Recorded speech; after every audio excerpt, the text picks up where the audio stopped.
you know about the 28th February crossroad shooting? I believe you've heard about it. You've read about it in our history books in Ghana. It is there on television every year. We celebrate. We go to the Independence Square. You find our president, the vice president, and other surviving veterans go there, march, and then lay with. Have you really heard the story behind the 28th February crossroad shooting? We are here today at the residence of the only surviving member, who is currently 96 years old. He lives here in Osu, and we are here to have a chit chat with him to tell us exactly what took place. It is a first man's account, not an eyewitness account, not what we've been reading, not what someone has said, what he has said, because we believe it is always good to celebrate our heroes. We don't want to see him pass on to glory before we celebrate him. He is WO1 Joseph Ashitey Hammond. He lives right here in Osu. Incidentally, the road in front of him is also called the 28th February Road. You follow us inside to see the old man, and then he will tell us exactly what took place on 28th. He has so much to say. He was at the Second World War. He's fought the Japanese. He's fought a lot of people. He was in India. He was in Burma. He has sharp memories of all these tales. He knows almost every country and its capital. You just ask him anything and he just says it, and you won't believe it that this is a 96-year-old person. Last year he even had to organize a walk even to raise funds for COVID in honor of frontline workers, even at his age. There's so much to share about him. Let's go. Hello. Now we are in COVID era, so we give the old soldier 21 arm salute. I work for the COVID. Yes, you work for the COVID. We are happy to be here this afternoon to have chit chats with you from the graphic online. I'm Adiza Nuhubila from The Mirror. I write for The Mirror. Oh, and, I see. You are well to be celebrated. Yeah. Yes, so good afternoon once again. Good afternoon. I see so many medals. I've been admiring your 5-star medals, and before we came on, I was asking you what it all means, and you were trying to tell me how you had them. I see people with just 1 medal, and you have 5. How did you get the 5 medals? It's marvelous. It's a long story, but I'll make it very brief. Okay. You know, my name is Joseph Ashitey Hammond. Good. I attended school at the Presbyterian School, Osu Senior School. This very Osu? This Osu Presbyterian Senior School. You were born in Osu? I was born and you live in Osu? I live here. You worked around Osu? So when I started my schooling, whenever I saw, you know, soldiers marching, they inspire me a great deal. Okay. So eventually, then I decided that, okay, when I complete my education, I'll join the army. Okay. Now, where the accountant general is situated right now, in Accra, where the office yes. is. Okay. Accra, Kimbu. Kimbu, yes. Yes. That was our enlistment center for soldiers. Not the Burma camp? No. Why? The Burma camp was not there? It was Gold Coast by then. Oh, okay. Gold Coast. 1943, so I decided to go. Okay. When I went there, I saw a captain and a lieutenant. Okay. They saw that I was so young. How old were you? I was 16. 16 years. And you wanted to join the army. I see. And so your parents allow you to go and join those days I went myself. Because our mothers don't allow their children to join the army. Yes. Those days. You know, all sorts of characters in the army. But, well, I decided to go, being a man. So, 16 years I went then. When the captain and the lieutenant saw me, they were in charge of the enlistment center. At Kimbu? Yes, at Kimbu, where the accountant general is. Yes. So they asked me, hey, hello, You want to join the army? I said, yes. The army is, I feel it's in my blood. And I want to join the army. Okay. So the captain asked me. The captain was a white man? Yeah, white. Okay. They were all white. They were all colonial white subjects. Those days, everybody. Oh, okay. Gold Coast. Okay, so it's the Gold Coast military. Yes. Okay. Not Ghana. Not the, yes, no, I get Gold Coast military. Okay. Royal West Africa Frontier Force. Oh, wow. And then it means you are the only person from the Gold Coast now? No. Or there's another military? Some of the war soldiers, my colleagues, are still alive. Okay. But those that we went to send a petition with Sergeant Adjetey group okay. to the council, all of them are gone back. Oh, okay. So that is where that is your group? Yes. More of your spark. Okay. When we returned from the war, they promised us heaven after the war. Okay. They promised us they would give us pension, increment in pay and everything. That is when you were enlisted. Yes. And after passing out, did you go to the war immediately after passing out? No. You worked for a while. Yes. Okay. That's why I want to tell you briefly. Then the story will be very fluent. Yes. You know it nicely. Yes. So when I left the school, I joined the army. When I went there, the captain asked me, if you are asked to kill your mother, would you be able to do it? Yes. It was a very dicey question. To kill your mother. Your own mother that gave birth to you. My mother had no problem with me to kill So why her. do you kill? So I said, well, this is a nice question you have asked me.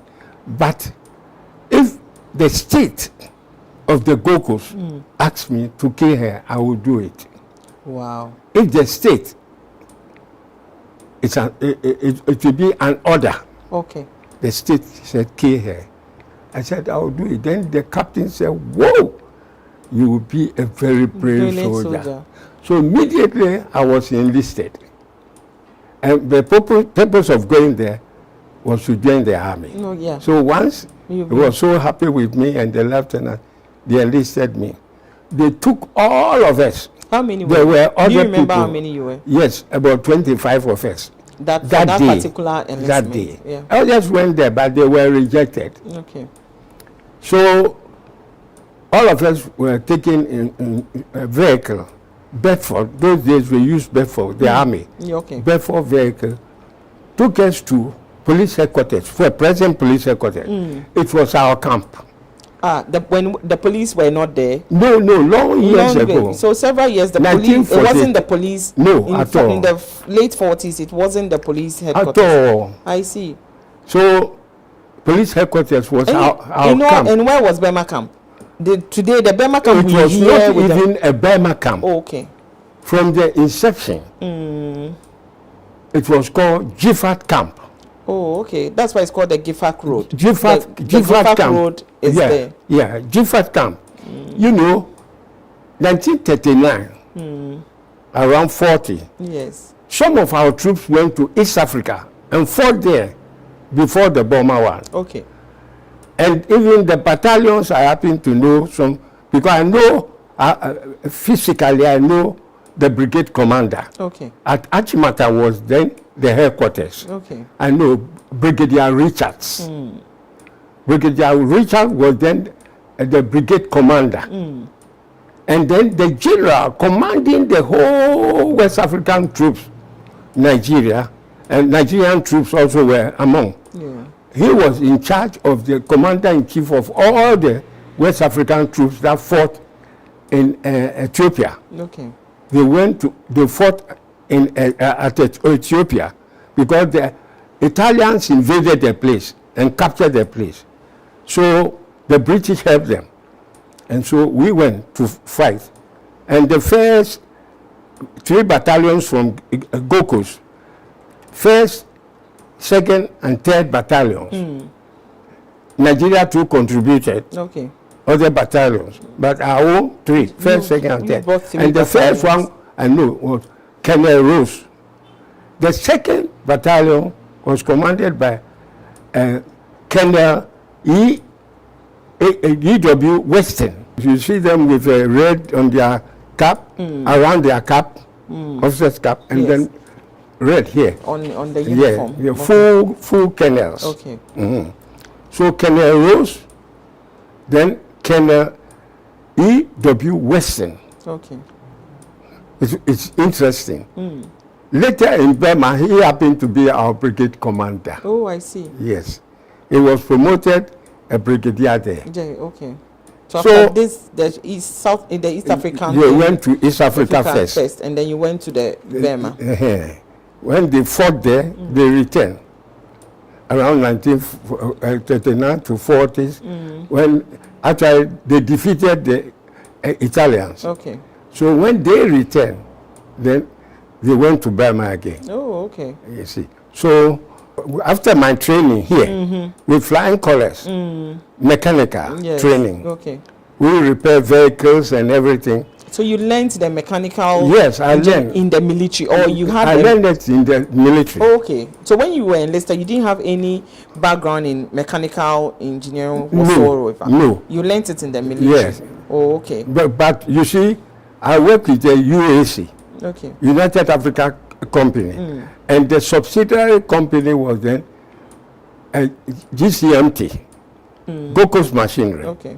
It was the technical side of UAC. Okay. Then I went to a course there.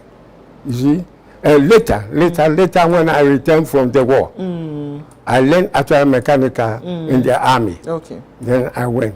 So WO1, I want you to take us from when you returned from the war and the incident. I want you to link it to the demands you wanted, the promises you were giving that warranted this shootout. I'll make it very brief for you. Yes, that's what you see, that would be very nice. Yes. You see, when I joined the army after completing my course, I was sent to Takoradi. Okay. 3rd Advanced Base Workshops. In the Western region. Takoradi.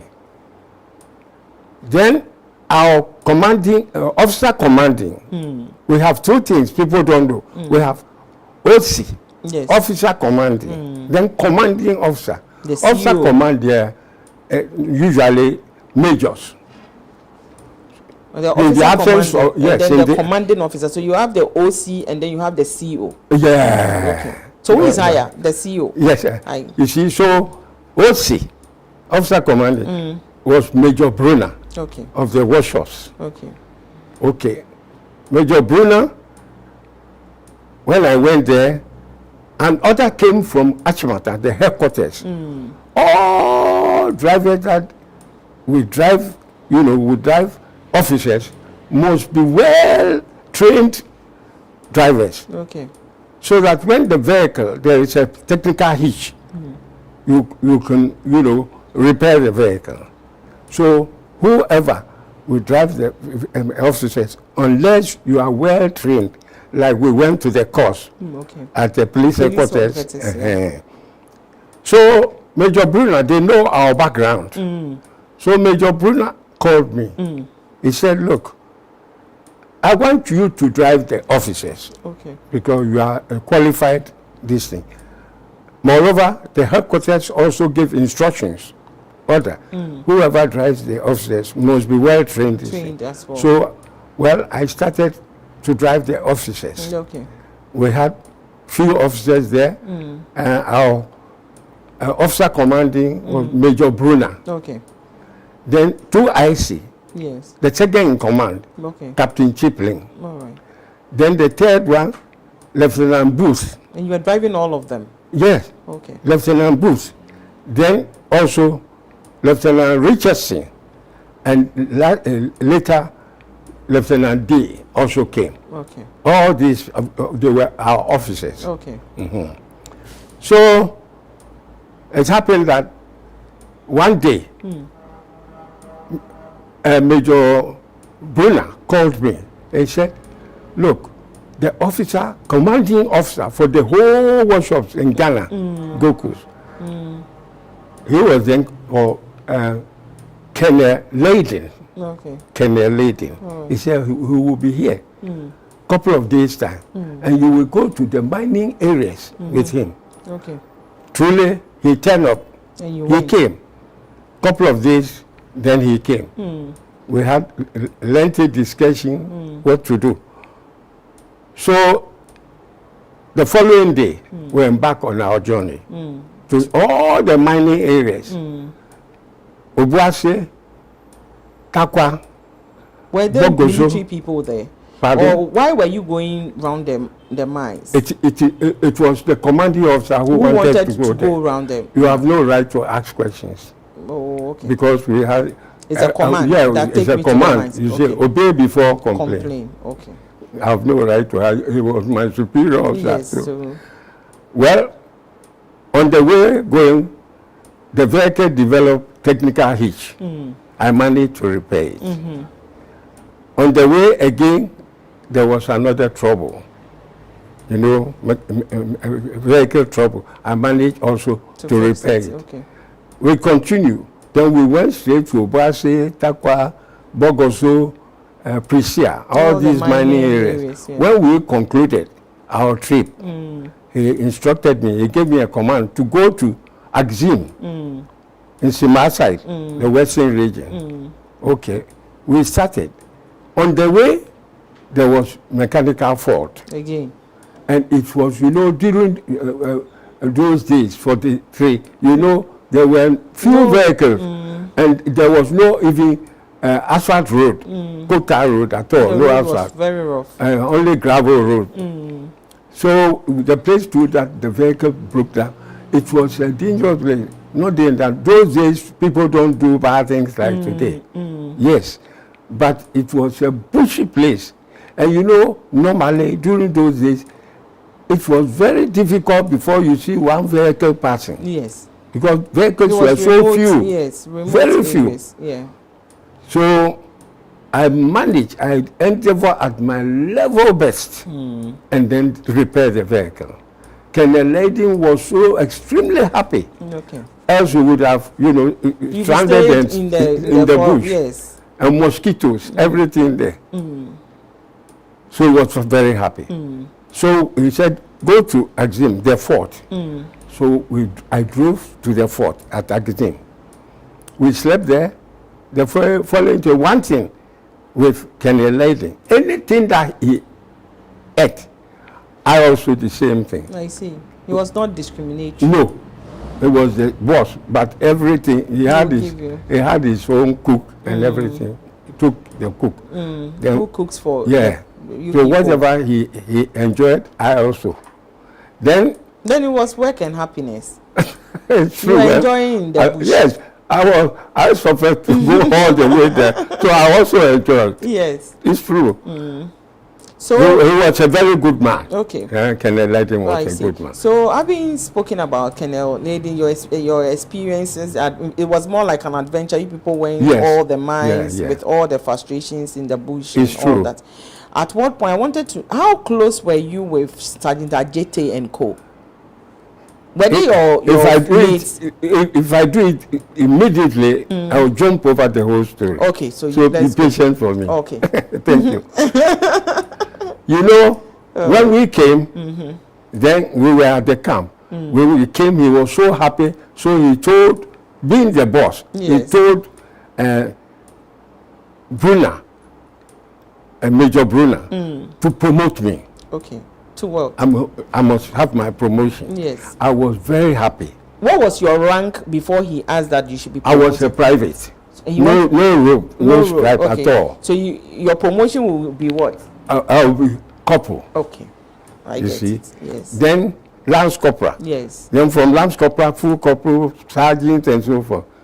But today, I'm over all Yes. because of my work and all. Yeah, exactly. So I was happy.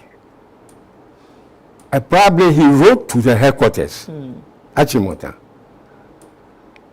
But when the letter went there, probably he wrote there. Another letter came. They said they wanted the best soldiers from the unit. Okay. From our unit, 3rd Advanced Base Social. So instead of my promotion, I was drafted to go to the war in India and Burma. Oh, okay. They could have done it, but no time. Because when he mentioned, within few days, then we embark on our journey. So he said, all right, 10 of us were drafted from the unit. Yes. Myself, Joseph Hammond, the one sitting here. Yes.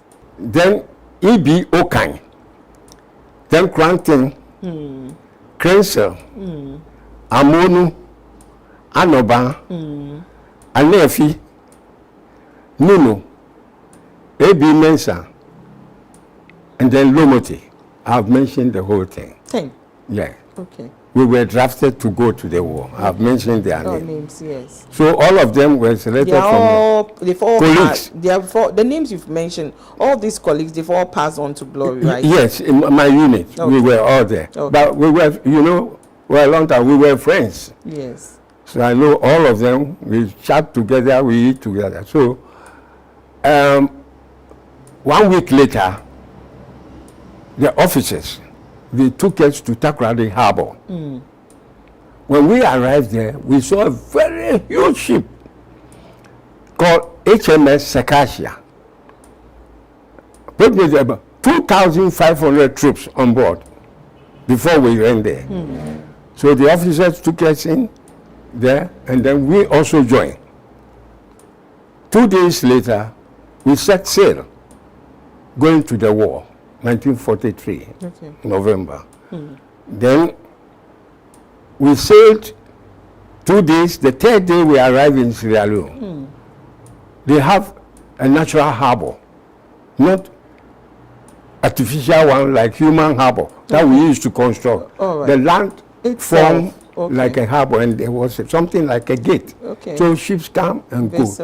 So when we arrived there, actually, the following day, we went to excursion in the town, Freetown. It's a hilly place, so always there was rain. When we returned from the excursion, we came. There was rain. When we came, the following morning, we saw so many ships outside the harbor. Oh, I see. What was in fact, I don't know where it came from. All the ships. We went there alone, but all the ships.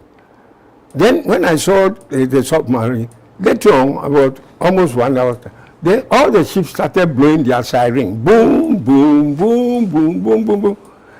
Then we set sail. Actually, we went there alone, alone, but we left there with 21 ships.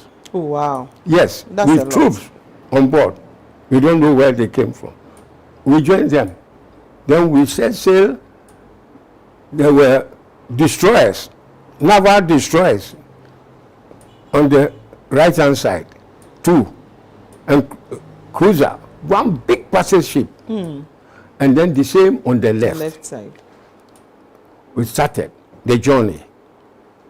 It was a terrible thing. Then on the journey, occasionally, you see, those days it was the military fighter planes, Spitfire and Hurricane fighters.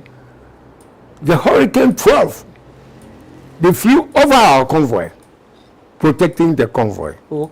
Then the destroyers and then the cruiser 2 on the right, the naval ships right and left, protecting the convoy. So where were they sending the whole convoy? We were going to the war. So we sailed intermittently. These planes used to fly over this thing. And then all the convoy, they used to blow. Occasionally, they would blow. All the convoys will change course. So one day, we asked the officers, why not go straight? So that they say, hey, the enemy submarines, they run very fast. Very fast. And when they overtake us, they will set it down and destroy all our ships with torpedo. Torpedoes. They will destroy all our ships. That was why we were going zigzag course. So all our journey was zigzag course to elude the enemy. So eventually, all the 21 ships arrived at Gibraltar. Safely. It's an English possession. The hill, everything. The gateway to the Mediterranean Sea. Yeah. The British controlled that side. Yeah. So we waited. The following morning, when we woke from under the deck, at dawn, around 5, we didn't see the 20 ships again. It's all gone back. They have vanished into thin air. Oh, wow. And we didn't know where, because the way we saw them, they came, we didn't know where they came from. The same, they left. They left. Remaining us alone, HMS Acacia. So we entered into the Mediterranean Sea. We traveled about 5 days. The 6th day we arrived in Egypt. It's called Port Said. Port Said. Yeah. We slept that day. Then the following day, we entered the Suez Canal. The Suez Canal is a wonderful experience. The Suez Canal, we sailed through the Suez Canal, and what actually, it was so nice for me. I like it. Well, in the Suez Canal, forgot, it was so beautiful that yes. It was. You know forget that you're at war. Yes. You're admiring nature. That time, because when you are in the Suez Canal, the next, like a desert. Okay. So the next thing you see the train passing. After the train, Lorry Road. Oh, I see. Then after the Lorry Road, camels. Oh, there's a beautiful very scenery. Beautiful thing. We saw all these things. It was very scenery. Those days it was a happy day. We were going to the war, but there were good things to see as well. So I will say from Port Said to Port Suez, the other side, other town, is 100 miles. So we sailed through the Suez Canal. Then the following day, we stopped the Suez Canal. Then we were all ferried from our ship with a landing craft. We have a craft that conveys soldiers when we are, on the high seas. Brought all of us to the seaside.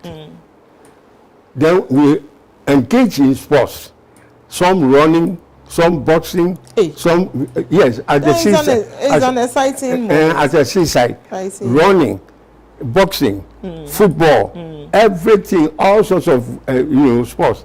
From 8 o'clock in the morning, then 4 o'clock, we all went into our landing craft, then into the ship again. Okay. Then we started from Port Suez. Started our sails, sailing again through the Suez Canal until we entered the Red Sea. I see. But the color is not red. And the Red Sea too is also very calm. The Suez Canal, very, very calm, like river. It's not like the main sea with waves. No. From there, it's very interesting. From there. So how long did you stay for the war? So the whole war, what was the duration? I'm coming step by step. All right.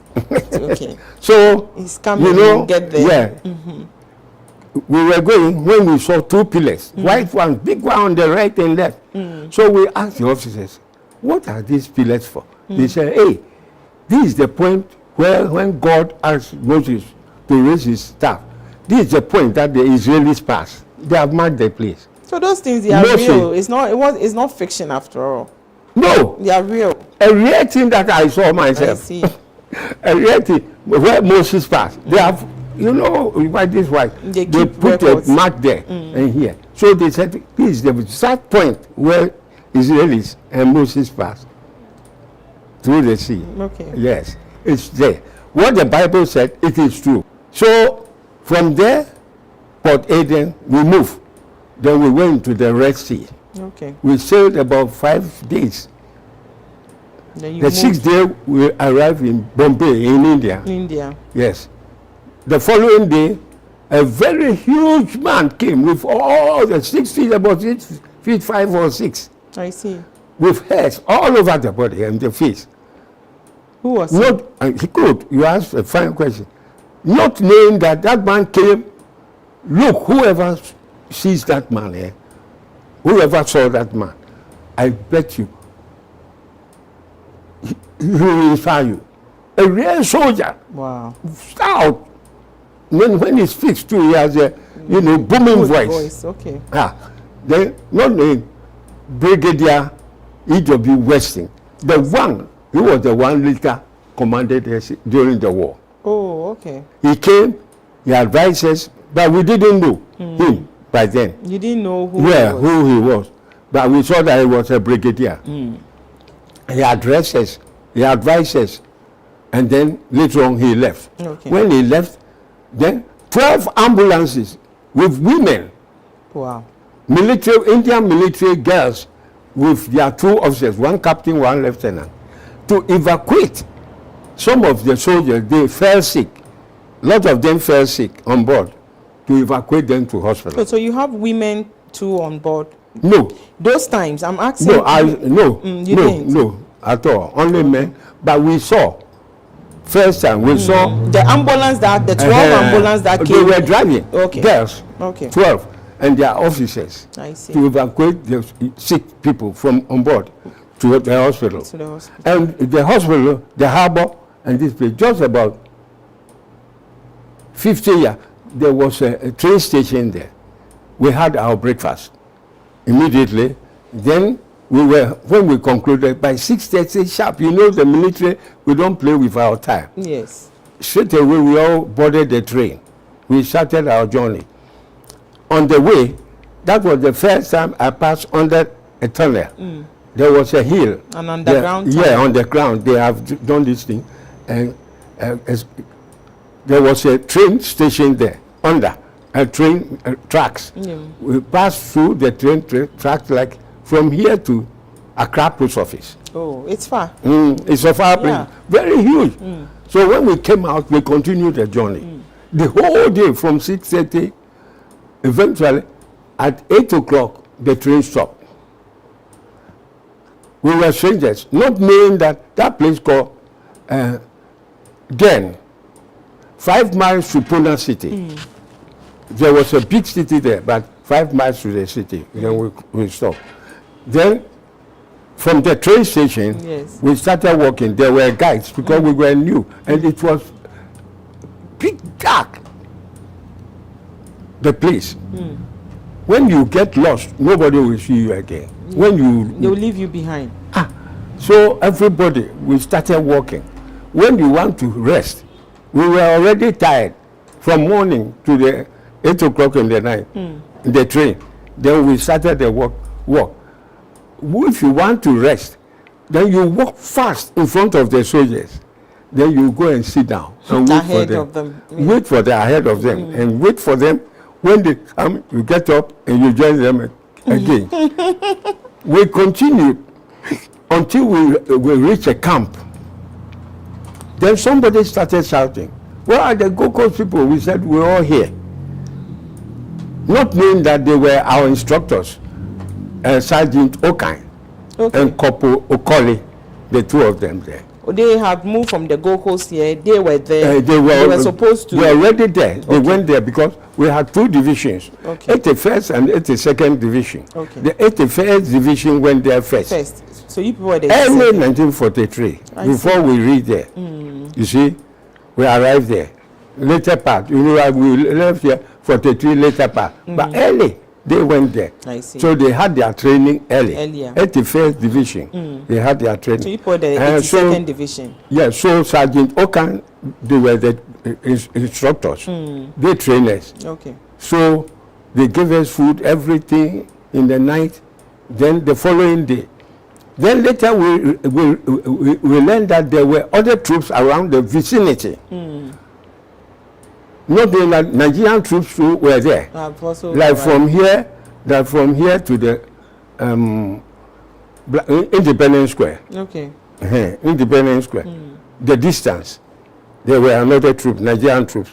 So, and the same thing, the same distance, Gambia and Sierra Leone troops also after them. I see. So, were these Nigerian troops, but occasionally, and our camp was then called Kumasi Company. I see.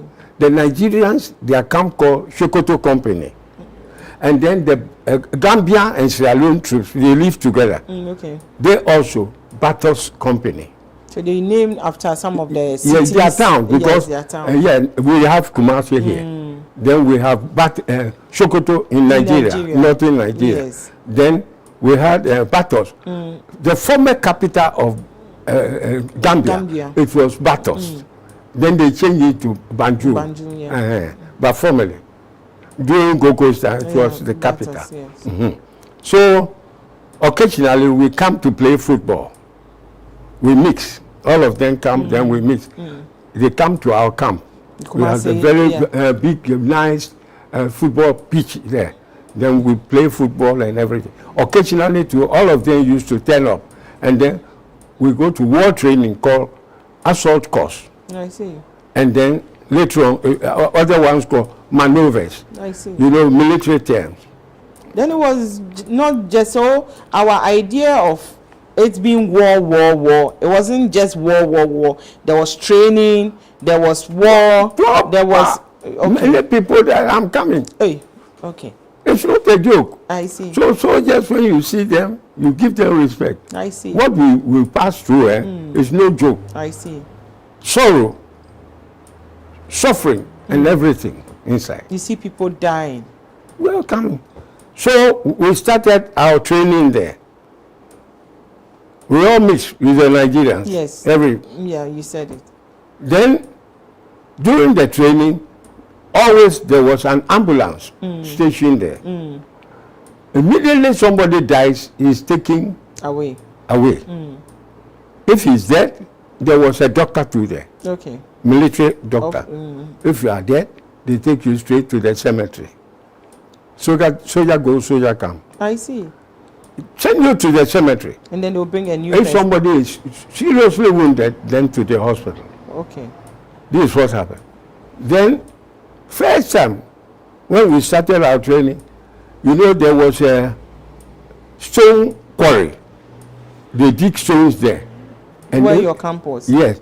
Where we were training. Yes. It was a very large area, but it has gone deep too much, so much so that it's about 3-story building, the height, inside. And there was a rope ladder. You hold and climb. Yeah, to descend into the hole. Very wide area. Even like from here to the shell. This area, it's a big area. And we trained there.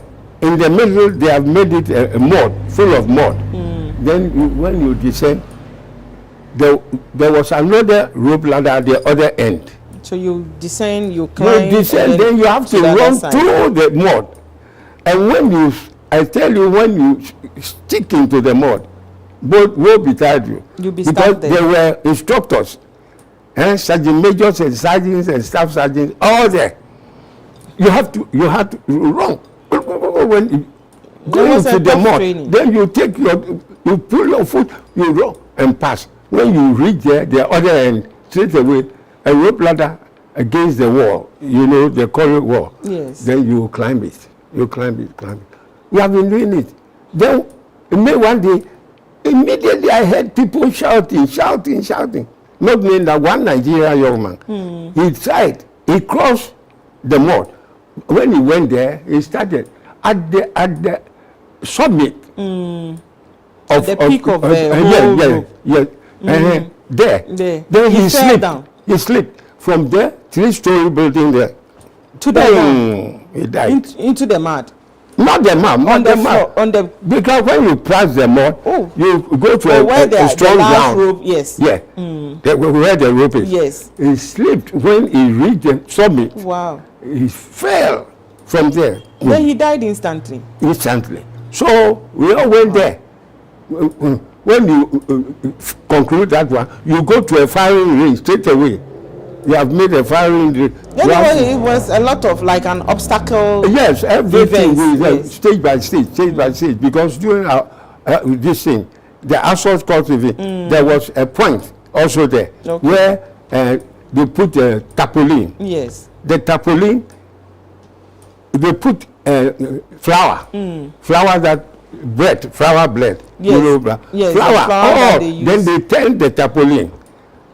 Okay. You see, and then they all around in the ground. They put pegs there to hold it. Okay. When you come down, you have to pass under there. There was no officer or sergeant there. You pass through the tapoli, under the tapoli, because you know they put flour. Yes. So the moment they see all the flour around you, they don't know you have passed through. You have gone through. So it means if you come out, it's to know that whether you went through it or you've not. Yes. Because if you don't go through it, the flour will not be exactly. on you. I see. I get it. So you have to pass through, and before you come out, all your body will be flour. white. I see. But you were there to fight, so why were they, or they were just training you? You know why? No. They trained us in such a way that the same like the fighting, the war, so that you won't be afraid. So at what point did you go to the war, after all this training? Yes, serious training. Before the war started? And lot of people... Or the war was ongoing? No. Okay. Now before we will go to the war. Oh, okay. Our first training. Because I'm interested in the war. It was our first training. Okay. So, people died there. You remember I told you there was ambulance always standing? Yes, you said. Yes. And many people died there. Oh. Because the trainers so fearful, like the same like the war. I see. So that when you go to the battlefield, enemies confront you, you won't be afraid. Okay. You have seen it already. So many people died there, like we were fighting a war. I see. So when we concluded our training, that was the first training. Many people died. Then we were lucky here first. Then we went to another place. Those days it was part of India. You see. But now it's Bangladesh. Yeah, Bangladesh. No, Bangladesh. Yeah, Bangladesh. Yes. And the capital is Dhaka. Dhaka, yeah. Yeah. So we passed all these obstacles. We went there. Some of our troops were trained at Chittagong, few miles from Dhaka side. Dhaka side, there was another city, not big too much, but it's called Khulna. I see. Khulna. Some of us were trained there. Me, I was trained there. Khulna. So you're the 10 people you mentioned. We were all together. They were together. Yes. Nothing happened to any of them. Because we were all training. Okay. By then. We went. Then when we went there straight away, we trained, you know, and then we had battalions. Yes. My group, we were all in 3rd Battalion. 3rd Battalion. We were mechanics, but attached to the 3rd Battalion so that we repaired the American jeeps for the officers. When there was a technical hitch, we used to repair it. Even at the war? Yeah. I see. Because the jeeps were very, very small, maneuverable in the jungle. Yes. Because if big trucks, no accessible roads. Yes.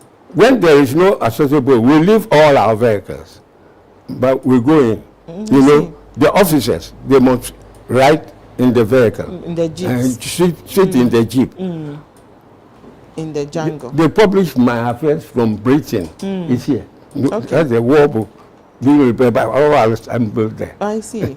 That's you see, so, well, we continue like that. So how many of people or of your colleagues went to them? Our colleagues from the 3rd Advance, I mentioned their names. Yes, you've already mentioned. We were 10. Yes. The commanders realized that, okay, you see, the thing is, the Japanese, they conquer all the islands, Singapore, everywhere. And Burma, being the main British base for the British, they invaded the place. Chased the British out with all their troops. They run to India. When they came there, they run after them. They captured some of the borders, towns there, they captured it. I see. And so when our troops went there, the 81st, yes. Later on before we to 82nd came. 82nd came. They also, so they realized that the war will be two, one in Burma, one in India. Actually, the war started in India. Oh, okay. When they came there, they followed the British troops to there. They captured some of the place. So at the border was called Chiringa. Okay. The towns they captured. So they realized that, okay, you see, the thing is, the Japanese, they conquer all the islands, Singapore, everywhere. And Burma, being the main British base for the British, they invaded the place. Chased the British out with all their troops. So Our troops, when they came, 81st, Yes. comprised of 5th, 6th, and 7th Battalion. Okay. They engaged them. They started the war to push them out. So they established their bridgehead. All their supplies went in there. I see. Then they started the fighting against the Japanese to flush them out. So you people fought the Japanese? The most ferocious human fighters I've ever seen. I see. Japanese, I'm coming. So they fought them they fought them ferociously. Our troops showed that they have been well trained. So they chased them out of India. Okay. They crossed Chiringa, the border. I learned even that at the Burma camp, some places they call it Chiringa. Here. Yeah, I think yes. Chiringa. Yes. But the name sounds familiar. Yes. Chiringa is the border between Burma and India. My sister, it's not a joke. So how many years? How long? What was the duration? Actually, how long did you stay I there? went there for 2 years there. 2 years continuous war. Yeah, because you go first in, first 6 out. months. Yes. Then you after fighting, and as the second we change you 6 then months. Then the other one, we went there again, second one. So when they change you, do you come home or you stay in India? In India. There was a place, some camp. You stay there, you enjoy your life because you don't know the next time you go, you won't come back again. Oh, so you saw people die. Even we met the Americans troops. They also go in there to fight. We saw the African Americans. They were so happy when they saw us, their brothers. Yes. So we engaged during a small short time. They were drinking and enjoying. Even they told us, they asked us, you join the army, how much do you normally they pay you? Our pay was 30 shillings. Hey. 30 shillings nowadays, when you were after it will be about 1 or 2 cities. When you were that was how much you were being paid. 30 shillings. 30 shillings for all our trouble. I see. Because we were colonial soldiers. Then that's why you people came to fight when you returned. Thank you. That is where the story is. Yeah. That is where I'm interested. Yes. Very good memory. You have very, very good memory. Yeah. Because the way you're able to continue your stories, you have very good And memory. you know, I'm not boasting. When we finish, no country in the world, almost 300 cities, yes, that I don't know one. Wow. It's God's gift to me. Wow. I have a retentive memory. Yes, you are very good because even when you pause, you know where you paused and you are able to pick from there. Yes, with anybody you see, so these people went in and fought. 81st Division. Yes. Now their commander is called General Woolner. Okay. It's the 81st Division. Their general was General Woolner. Now we, 82nd Division, our general was General Stockwell. I see. And our brigade commander, Brigadier E.W. the one I told you that he came to Bombay, the huge one with hairs all over. Yeah, he became our brigade commander. Okay. Yes. Okay. Now, they started the fighting. They pushed the Japanese, fighting them. Then, it was our turn. A town called Butidong. Then we, the 82nd, we changed them. They also to go and rest. And it's very pathetic, I'm telling you, when you see people from a war battlefield coming in the jungles, bush, you know, bush path. When they were coming, we also going in. Wow. You see some of them with clutches, these sticks, holding some in their bandages, their hand, and then we speak. When they come in, we speak. We spoke with each other. Those our language, those three people who say, "Oh, Nyamati said, one person say, hey, Milia." They were talking, and the girls too. Okay. When you met, then they would say, "Oh, why? Just someone said, she young boy, But we were saying so, people going, they don't come back again. You know, you remember I told you we met American troops. Yes, at you did. A Calcutta. Yes, yes. Yes. They were drinking, enjoying, and so forth. So they asked us our pay. We told them, they say, you joined a very bad army. Very bad army. You receive 30 shillings. What is this? They told us what they were enjoying. How much were they receiving? Did they tell you? They didn't, but they said it was allowance. Even your 30 shillings was like an allowance to them? No, 30 shillings nothing, but what they were enjoying, the dollars there. Is their allowance they are even enjoying? So but their real pay is in the bank there. Oh, wow. And if you have wife and children, they are using this one. If you have no wife, they keep all for you. Wow. Your real pay, but this one, because you don't know when you will die. They told us, they said you don't know whether you will come back or you won't come back. When you went to the war, were you married then? No, I have no child, I have no wife, so I don't think about anything. And then, you know, as a young man, my blood was so hot, I don't fear. Yes. And I don't think about somebody behind me that has a wife and children. Yes. No. Okay. My allowance that they give to me was enough. I give it to my mother. Oh, okay. I give the instruction they give to my mother. Every man, she will go and receive it. By then, the center was at lotteries. Okay. Where the painting art center. Art center. That was where the military people, they pay war soldiers, those that are at the war. I see. When you go there and they have a green card and red. When they give you, my card was with my mother, green one. When she presents it, then they will give the allowance. I, being the son, yes, they will give it the money to her. So she told me when she was going to receive them, she would pray the whole night, because when you go, they green and they collect the green, they give you red, your son is dead. Oh. It's once an they indication. Give you the red, so yes. It means that's the termination of your allowance. Exactly. Oh, that's you sad. see.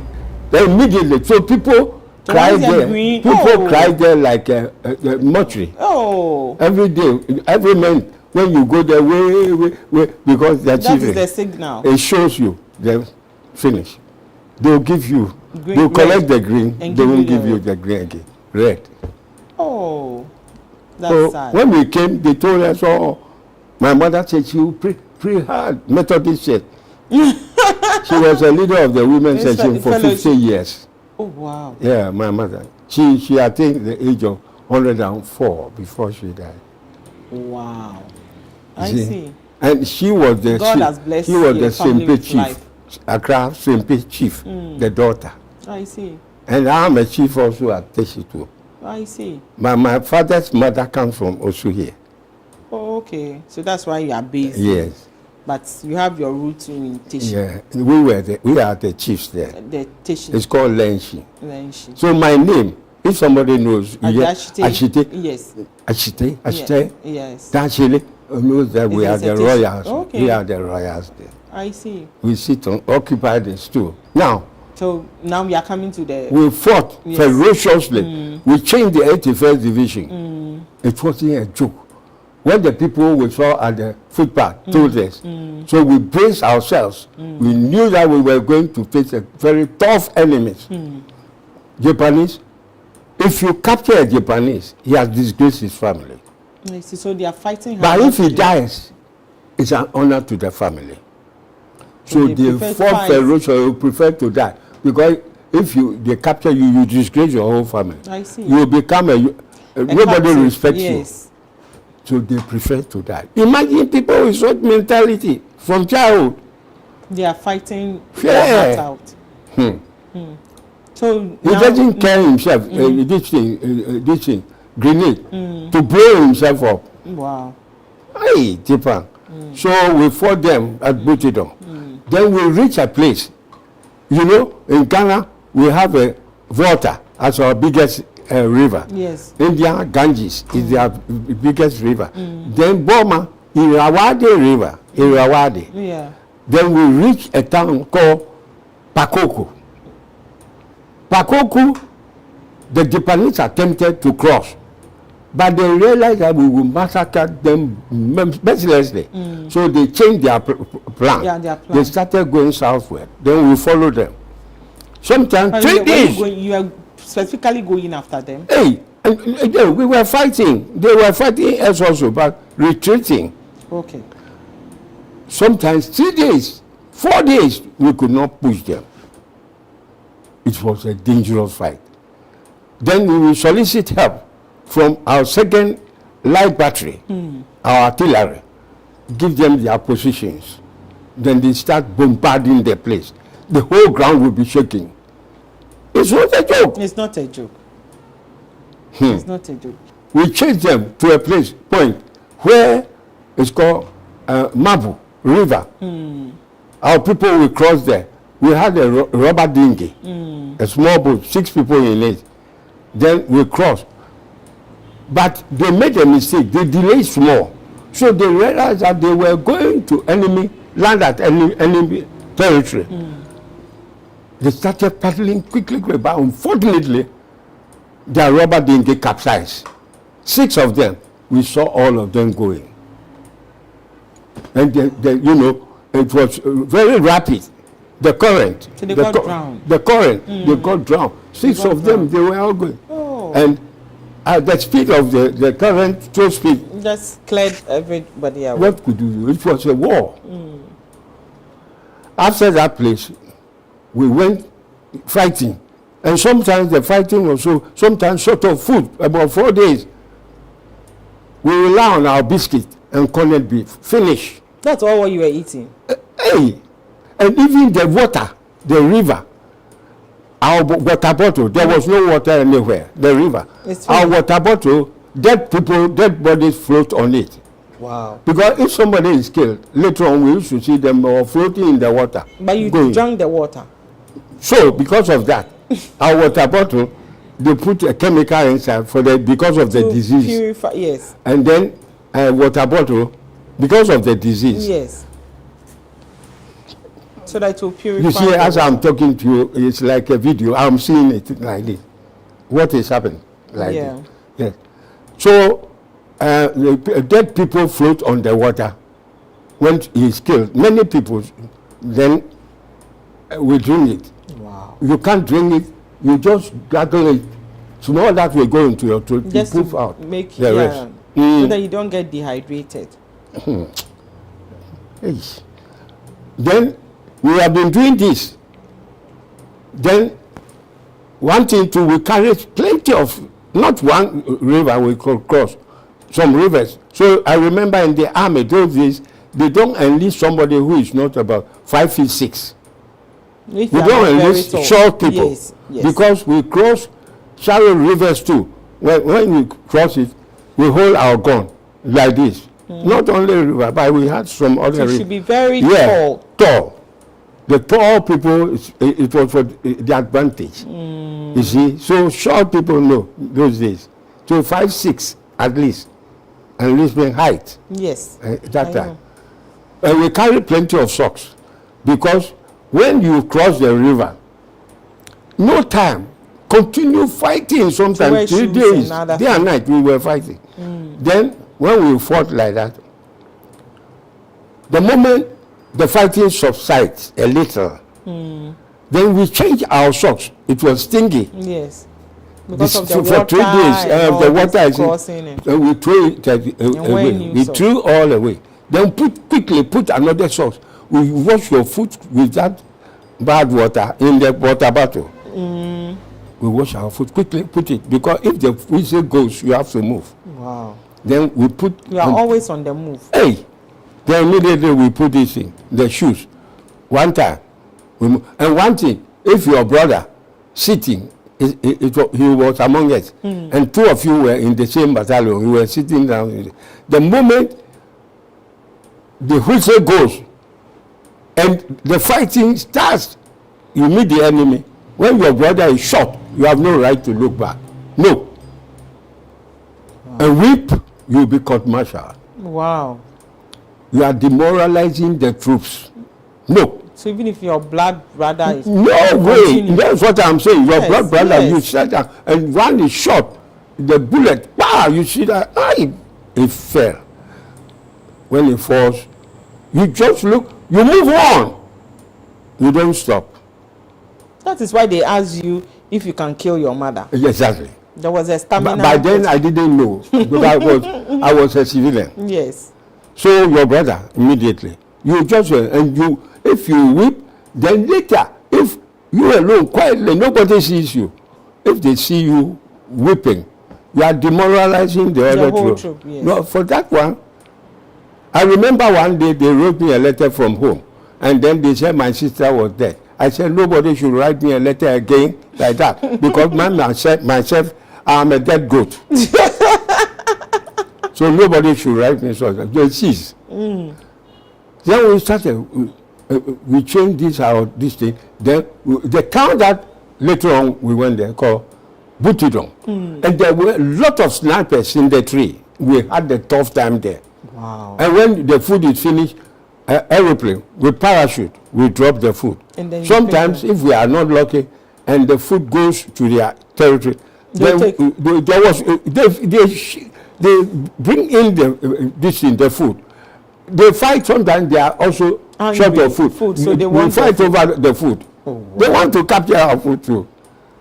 Then sometimes the fighting goes on because they were short of food also, hungry. This war was a tough one. Then we have been doing these things, fighting like that.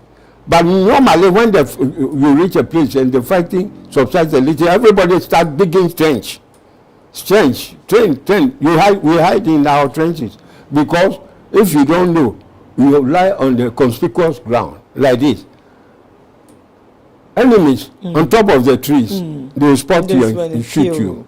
Bare ground like that. Wow. And besides, also because of the bombs that their planes used to drop, and then the artillery also, it will kill you. So we all did changes. I know that at a point you had some eye challenge. Yes, it is. So I will tell you. And then it's coming. Yes, that's where I'm going. I want you to go there, and then we because it's from there that you came home, right? Yeah. So this is what you remember I said I was going to a place now, plenty of snipers in the tree. Yes. And we had a machete, cutlass called machete.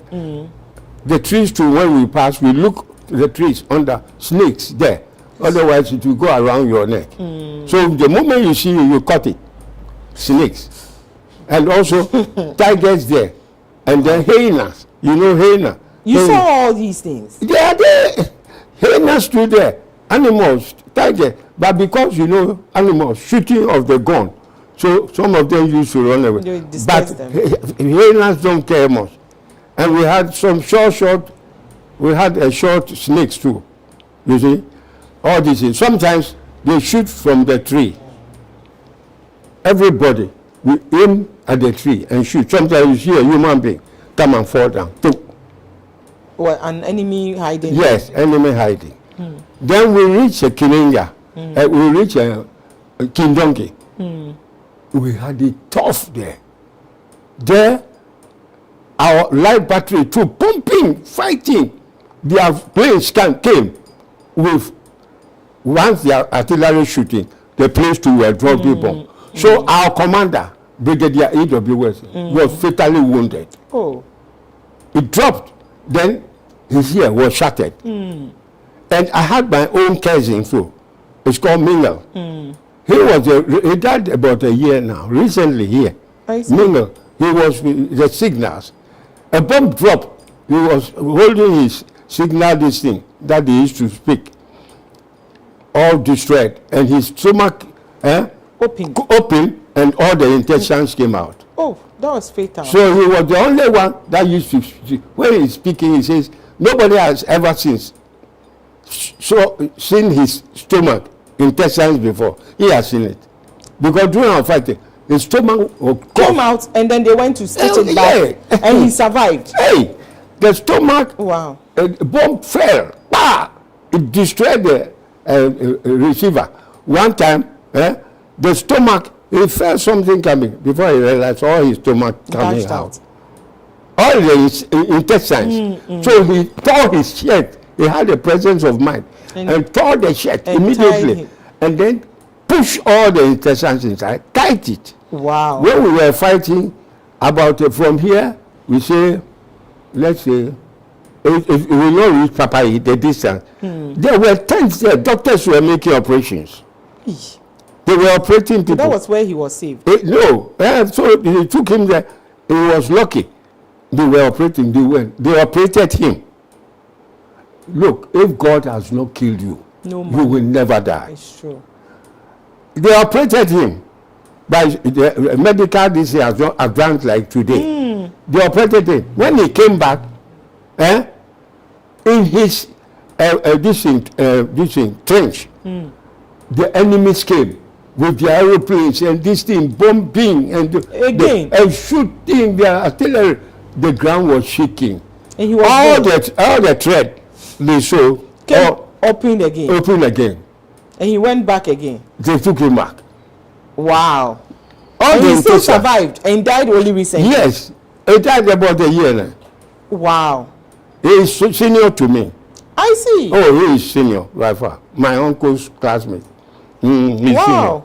senior. He's, suppose he's alive, he will be about 107 or so by now. So he died about 106, 105 thereabouts. But here? Yes. Yeah, he was about, he died, let's say 2 years. Let's say 2 years. Okay. So we fought ferociously, and then the artillery helped us. But all of a sudden, I saw that my eye, this eye, it was protruding from its socket. Hey. My eye was coming out. The officers too saw it. What's wrong?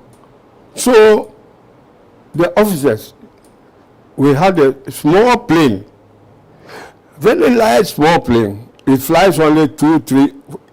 The highest was 4 people. 2 wounded seriously people with me. They flew us to India. When we arrived there, this place, Madras. When we arrived there, we were there for some days, but there was no well-equipped eye section there. It was just for treatment. So some of the troops that were wounded seriously, ambulance train, they evacuated us from Vela, Kola, Bangalore, Kolhapur, and then Pune City. And from Pune City, 10 miles away, there was a huge hospital there for whites, blacks, Indians. We were all 40th Military General Hospital. Oh, okay. And the commander was Colonel Hollingsworth. So that was where you finally went. I finally went. We went there. And when we went there, but my military eye specialist was Lieutenant Crockett. I see. He was the one treating me. And he said contaminated blood. What happened to me? Contaminated blood. Maybe somebody was shot. And we were helping to hide the person. And they splashed. No, so the blood went into my hand. Oh, and we were fighting. No, that time, no handkerchief. And no India used to be Burma used to be very hot. I see. And together in India. So maybe my hand touched my face. So the disease, it was in my original discharge book. It's called palytitis and choroiditis. Hey! Is that the name of the disease? That was the medical term for my disease. The doctor, he has written, it was in my Mention it again. Palytitis and choroiditis. Palytitis and choroiditis. Yes. It was medical term for my disease. For the disease. But I was treated, and fortunately I recovered. And that was where I saw a medicine called atropine. When they drop it in my eyes, I cannot see a lot here at all near me, but I can see the Independence Square. Oh, I see. Yeah, because you have this thing, how do you call it? The black. Yes. It will widen. Oh, okay. And then we have a term. We have a term that we call it. So it will widen. Then you see far, but close to you. Yes. So it becomes the short-sighted, long-sighted kind of thing. You see, so I ended up there. Then they cured me. I should have gone back to the war again, to fly me there again. But God is always God. Fortunately, the war came to an end. Oh, okay. You see, 45. How long did it take for the eye to be treated? To be treated? Yes. How long did you stay? I was there about 6 months. Oh, then it was a serious No, injury. let's say 5 months. It was a serious injury. Oh, sure. And were they still giving you your stipends? Yeah. They were still paying you? They gave me category C. Okay. Which I should have gone back, but luckily war came to an end. But my colleagues, those that were wounded and so forth, some came to that hospital. So they were also, if serious, you will end up there. Yeah. They came there and they said, when the war ended, I was not there then. The commander-in-chief of all the troops, called General Slim, they assembled all the troops. He thanked us. He congratulated us. The way we fought courageously, and we have defeated. But thousands of our troops also died. They all at their grave in Burma. You see? So you came home. Well, now we will come. We came with HMS Acacia. But when we left the troops, we were having 4 or 5 light battery. Some Nigerian also, they were also on board, Nigerian troops. But we left them. When we reached Takoradi, they continued to Nigeria. No, you came by ship? Yes. Okay. Oh, no aeroplane. No, ship.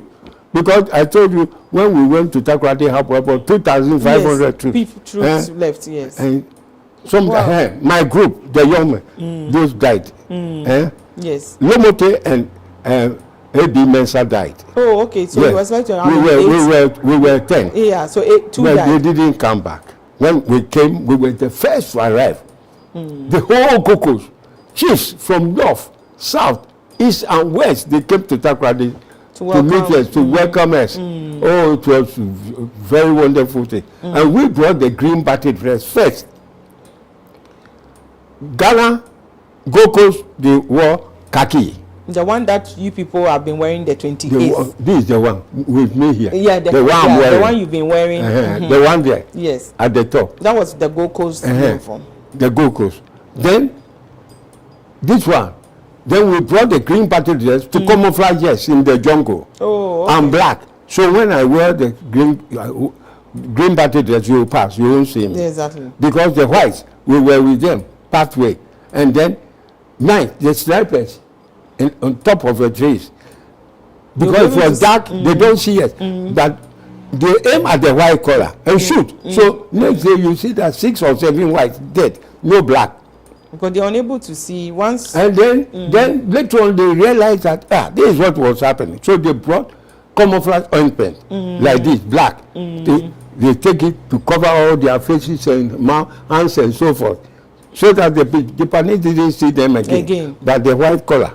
And we teach them. We say, you were calling us black monkey when you are not sometimes. You see your calamity. God is serious. Now you see your calamity. You are painting your this thing. To be black. Are you not the black monkey now? You too. Not no more white monkey. Yes, no more. So these things happen. After our discharge, when we arrived at this place, 45, we were the first troops to come, December. Then Governor Alan Benz was then the governor. Yes. He came. When he saw me, look, then among them, he said, hey, he saw me very long. Then he patted my head. He said, my son, you are a brave soldier. You went to the war. I said, yes, sir. He shook hands with me. When you returned from the war, how old were you? About 20 years. Oh, just 2 years. 19. So okay. Wow. Just 2 years. You are very young. 19. Okay. I started there doing my training and so forth. 16. Yes. And then I went there. I fought there. Yes. Then, so when we came back, the governor saw me. Then he shook hands with me. Hey, I was so happy. I was extremely happy. Who am I to shake hands with governor? But he shook hands with me. Okay. I was so happy. But when we came back, they promised us. What they promised, they didn't do it. If they had done it, there wouldn't be 48 rounds. Because when we came, 46, we were all discharged. But before we were discharged, they asked us if you like to defer. But because of our suffering, everybody decided to go to civilian life. No more army. That. Yes. Because when we came even, they came and they took us to MTU. It was, by then now they have started the MTU first. And the inspector, I know him, later on he became the IGP. Aku. Yes, it was 2 bars by that time, inspector. But later on he rose to become the General. We plan comprehensively that, okay, this is the time, 48, 2 years, they have deceived us. So we will try our hand to take a petition to the governor. Yes. But then new governor has come from General Creasy. Okay. So Alan Barnes had gone. Gone, and General Creasy has come. General. Okay. So we plan comprehensively. The planning took place. Independence Square. There was a labor office behind under the trees there. You see, this way, under the trees, Independence Square. Towards the sea. When you are going towards the sea area. When you see, when you are from Accra, you branch to the seaside. Yes. There was trees there. There was labor office there. Okay. So we plan. This man, James Owusu, I being a younger man, so small, 21 years, they were grown-ups. So sometimes I remember about 2 or 3 occasions, he had sent me to buy things for him. Okay. So when they were planning this thing, because I'm always close to him, I was there. I saw what they were doing. Though I didn't ask questions, I was young. The grown-ups, they were planning. Then they say, if we don't try, we'll go hungry like that. So they fixed, eventually, finally, they put the thing at 28 February. And where to start? You know Kwame Nkrumah Mausoleum. Where Kwame Nkrumah Mausoleum, there was no mausoleum. Yes. Those days it was a park for schools. May 24th, every May 24th, all the schools convert there for sports. Okay. So we fixed it that day, 28 February. We plan to start, our people plan to start 8:30. We want to get there before the sun starts. Even James was annoyed because it was not something that we all group and plan, but the seniors planned the thing. And then everybody, when you see somebody like BBC, you tell your friend, this date, so we are going. This is our grouping point. This is our grouping point. But we had 210 people. Hey, we were a lot. Hey, we were a lot. And somebody, they were late. And you know, military people in their time. They don't play with it. They were late. So he scolded them, the General Secretary, for being late. Because it was our tradition, our character. So why were you late? So because of that, we thought that others too may come. So instead of 8:30, we started 8:45. We started. And you know, soldiers, when they are walking and marching, always they sing. Yeah, chanting. So we were singing slowly, going towards Osu. Okay. Brahma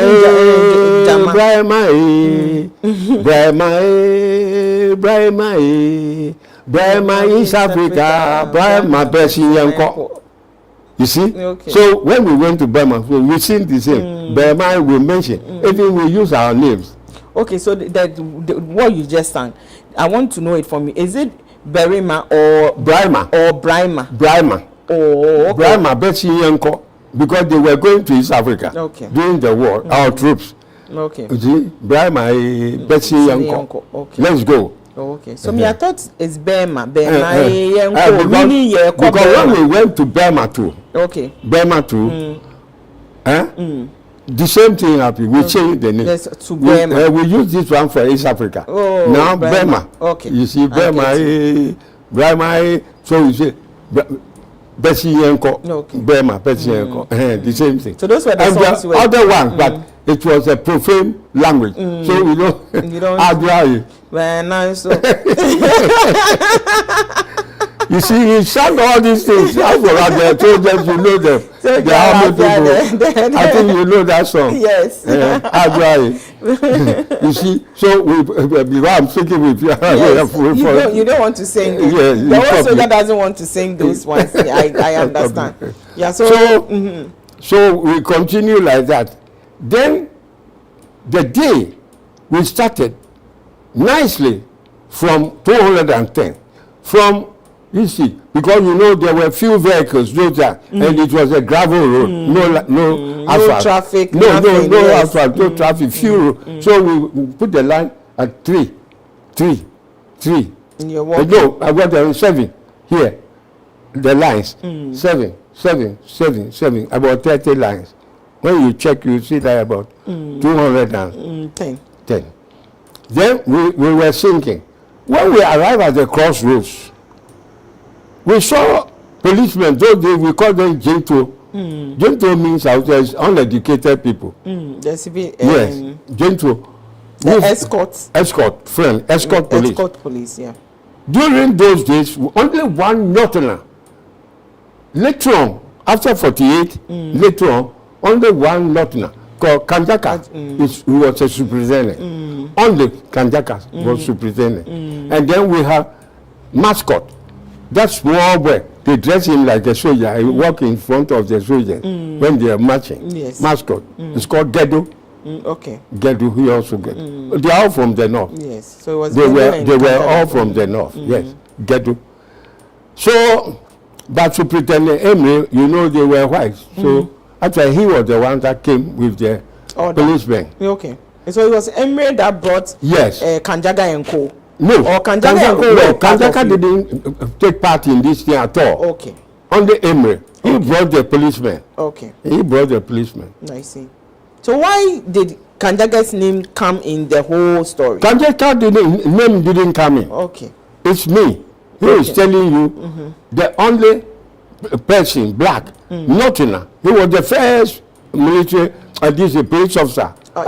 Superintendent. Okay. But not immediately, our time. Okay. Later on, he was promoted to be superintendent. But Emery was in charge of the soldiers. So, of the policemen. Yes. When he arrived there, he said they won't allow us to go to the castle. And we were on the same road, the road that goes from post office to Techi. The same road, it's authorized road, this one. This very one, yes. And we have not even gone to the castle perimeter at all. We have no branch. But on the same road, why should you kill it? Because we were authorized road, everybody, we had every right to march there or to do anything. But still, he was highly impervious to reason, that man. Wow. So Superintendent Emery said they won't allow it. Actually, we pleaded with him. And he still didn't listen. We pleaded with him that, look, okay, to solve the problem, let us select 10 men, 10 men to go to the castle. And Sergeant Adjetey being our leader to hand over the petition. We won't mind. If it's this thing, secretary will receive it or anybody. You should only get to that's all. Exactly. Once we have on your behalf presented is finished. Still, the man was highly impervious to reason. So we were compelled to scale down the number from 10 to 5, just to please him, to allow us to go. Still, he was adamant. Still, he was adamant. He said no. Instead of negotiating with us, rather, he asked one of the sergeants to shoot. Later on, we learned that the man's name was Sergeant Chokosi. If he had allowed us to go, it means Emery took powers himself and using that powers capriciously. Yes, so he abused the power. You are not supposed to think for the governor. No. Allow us to go. Or if you detail some of your sergeants to accompany us. Yes. Follow us. Go with us. No. Because being a white man, those days we were colonial soldiers, he used his powers capriciously to show that he's Oga. He was Oga. So, you see the result? Yes. Emery brought a peaceful nation. He brought an avalanche of troubles in this country from Cocos. And even, I'm coming. When this thing happened, then first thing, I was standing about, as I told you, approximately 7 feet behind Sergeant Adjetey is the second line, but I saw everything. When he gave the order to Chokosi, the sergeant, 3 times, the man didn't mind him at all, to kill his own brothers, blacks. We were just from the war, but they were lucky, because when we went there, people who have gone to when we went there, we were on the peaceful march. We were peacefully to go, because we were not going to fight war. So even penknives, I was not carrying penknife or jackknife. No. It was a peaceful walk. Peaceful walk to go, to plead, so that the governor will give us what we wanted, just to make our condition very good. So we were empty-handed. We didn't carry any weapon, nothing. And he shot. So we asked the man to shoot. When the man didn't do it, he was highly peeved, highly annoyed. So he took like this. He grabbed the gun from the sergeant, and first man that he shot was Odartey Lamptey at the front line. They were at the front line. He shot them. So I saw Attipoe went forward like this.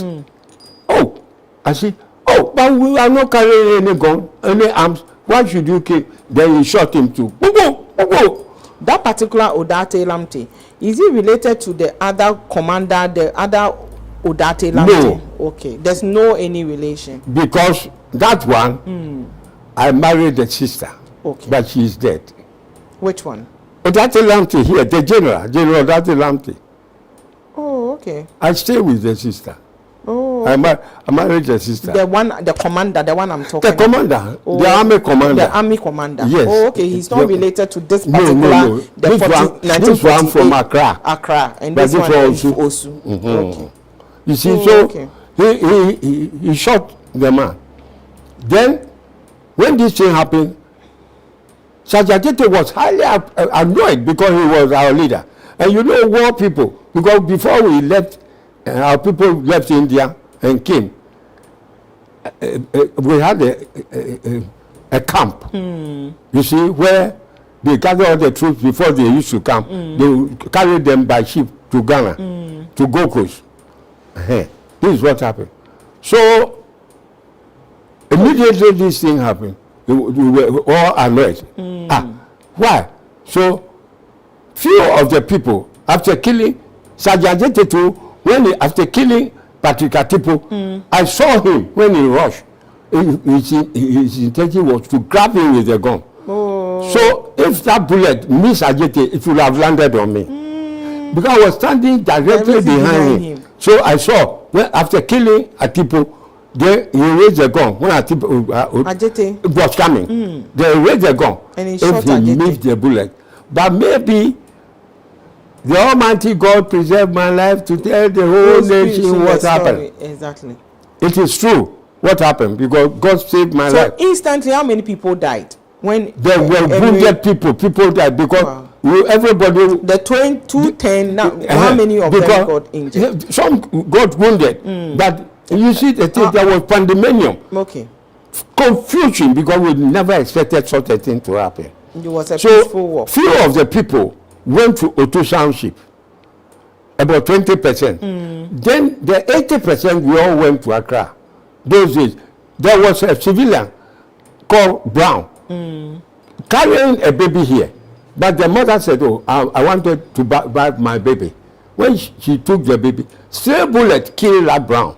Oh. Because civilian, so nobody mentioned. Oh. Only because of the Sergeant Adjetey, the 3 that died. But even me myself, later on, before you realize that I'm alive too. You are also alive too. Yeah. You understand it? So I see. When this thing happened, 80% of us rushed. Sad, but we all went to post office. There was a roundabout there. This is how the whole thing started.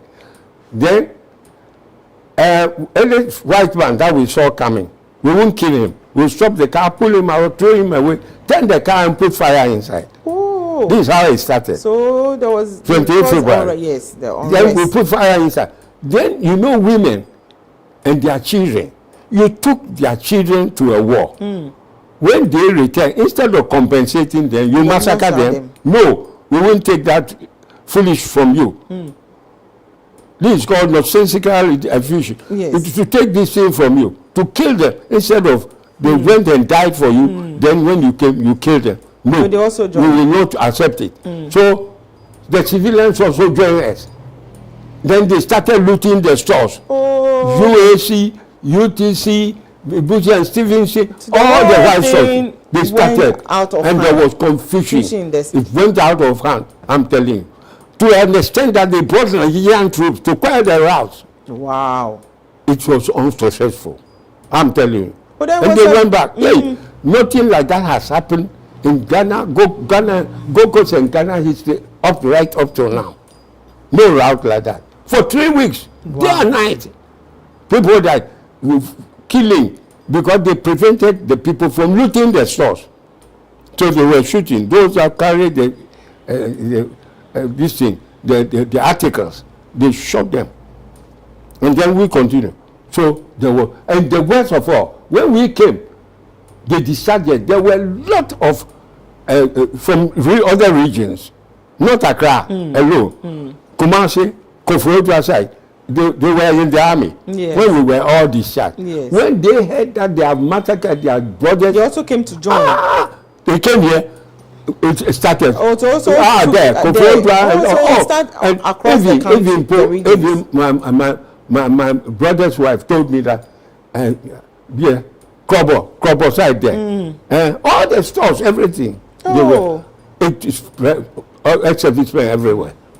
So it started. This thing continued until 3 weeks when it subsided. Then this queen's father, Elizabeth II, Yes. the father was then King George VI. Yes. He dispatched a team of officers To come in. headed by Watson, Mr. Watson, The Watson Commission. Yes. He sent these people to come and then find out What why exactly? these things happen, why the Adjetey group we were killed, and other things also. But before 48, Niboni of Osu, one of our chiefs, he went round, told all the chiefs to tell them in the other region not to buy the European goods because it was too exorbitant, Exactly. the prices. Yes. So there was already a tension. In the system.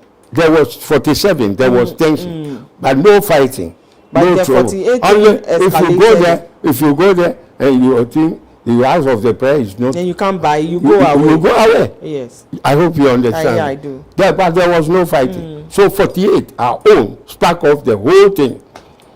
After killing us, so President Mills, he spoke in public that the killing of Sergeant Adjetey group, that paved the way for Ghana's independence. Exactly. Because if nothing happened, then the independence might have delayed. Yes. But because of this thing, when Watson Commission came, they made it clear it was wrong to kill the soldiers. Soldiers, yes. They were going to demand their right. Right. Why should they kill them? And they were never, you people have still never been compensated No, till date. no. Wow. That's the point. You see it? So people used to So you went to fight in vain. You in did, vain. and then you came back to the Killing us, people were nothing. killed. Until Nothing. date, nobody Nobody in Ghana here. has compensated. No. Not even the Sergeant family Adjetey of. group. So we were killed just like that. No. W, you've said you've thrown light into the incidents, whatever happened and at the crossroad, how it happened, how it ended, and like you said, you were never compensated. It is very sad, but I know you are doing a lot, even with this COVID. Last year, you had a walk. You had to walk. You are supposed to complete a 30-kilometer. You've done 15. I wanted to So do when the are you 20, doing the next but 50? I was actually discouraged. Who discouraged you? The certain phrase, they say, oh, no, from...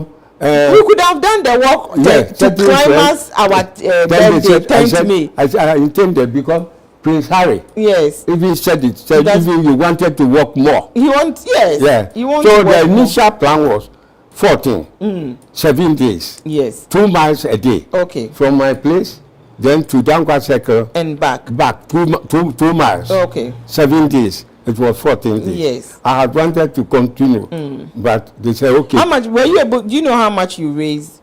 Funds? Do you know how much funds? Yeah, 45,000 pounds.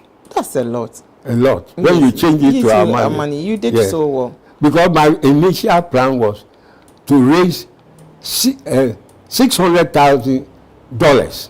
Oh wow!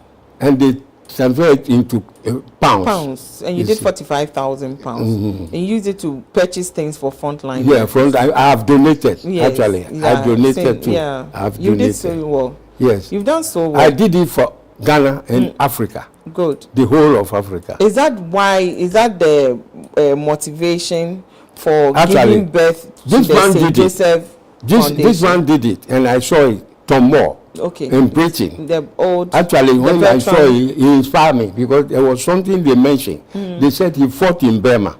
You also fought. And he is a veteran now. Yeah, I am also a veteran, and I fought also in Burma. So I told a friend that, look, me, once he has fought in Burma, he has done it Africa, I can do it too. He said, at your age, 95, can you do it? You said you I said, yes.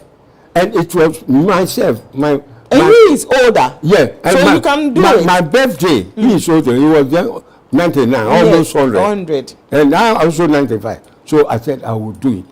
You know, one interesting thing is that I thought, he said, then when are you starting? I thought, no, it was 10th May. That time. Yes. You see? Yes. I said, coinciding with your birthday. Yes, to coincide with my birthday. Then immediately we started. And you did the work. You've done so well. Then I started. I worked with so many people. Abeku Santana, Osame Kwame, Nana Bediaku, this is the defense advisor to the British High Commissioner, Donham. They also. And then so many people. You did so. Yeah, they are working, and the British High Commissioner himself too. Is that what gave birth to the foundation, your foundation? Yeah, what happened? The moment I saw it, I said, look, my colleagues that I died with them in Burma, they are old. Yes. One time, one of them also attained the age of 100 years, last year. I see. 100 years, Mr. Samoa. He's a tailor, and he says it's Koforidua. He's there. He's there. There was a picture about him at the Veteran Administration Headquarters. I see. The two pictures of him and so forth. So, you see, I decided to do this to help my old men. Okay. Even one died about 3 months ago. You see, Mr. Asari, here, in 97.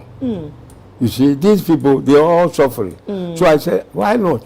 I'll establish this foundation so that I will help this destitute. You see, these my colleagues veterans from the war. Okay. They are all old and very feeble. Okay. So I'll help them.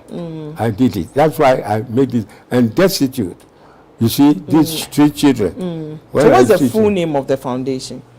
The foundation, the full name is Joseph Ashitey Hammond Foundation. Oh, okay. Joseph Ashitey Hammond Foundation. But normally we short it Joseph Hammond Foundation. Okay. If you say that. Okay. And not to enrich myself, but I want to do this. It's a humanitarian thing. Yes. So that when I die, my nephew here will take over. Okay. Joshua will take over. Yes. He is my nephew. Queen and the troops. Because of me, they wrote all these things. So the Forgotten Army. All this. Okay. This when the give me the PDF. All the and this is where we were going to action. You see the troops and me and the British Prime Minister Boris Johnson.